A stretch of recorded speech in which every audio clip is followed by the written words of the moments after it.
Praise the lord. నేటి దిన వాగ్దానం. చెవులను కలగచేసినవాడు వినకుండునా, కంటిని నిర్మించినవాడు కానకుండునా. కీర్తనలు 94:9. దేవుని అద్భుత సృష్టిలో నీ చెవులు కూడా ఒక భాగం. ధ్వనిని గ్రహించగలిగే గొప్ప చెవులు దేవుడు నీకు అనుగ్రహించాడు. మన చెవులతో దేవుడు ఏం చేయాలనుకుంటున్నాడు? ఇతరుల తప్పిదాలను గురించి చెప్పే మాటలు, వ్యర్థమైన మాటలు, లేక ఇతరులను తీర్పు తీర్చే మాటలు వినడానికి మనకు చెవులు ఇవ్వలేదు.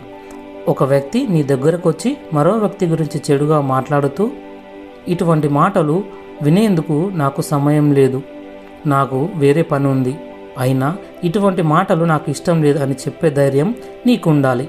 ఇలా నీవు చెబితే అందవికారమైన సాతాను చెంప చెల్లుమనిపించినట్టే. ప్రభువైన యేసు ప్రకటన గ్రంథంలో 7 సంఘాలకు ఉత్తరాలు వ్రాయమని అపోస్తులుడైన యోహానుకు చెప్పాడు. ప్రతి ఉత్తరానికి ఆఖరులో సంఘములతో ఆత్మ చెప్పుచున్న మాట చెవిగలవాడు వినుగాక అని పదే పదే యేసు ప్రభు చెప్పారు.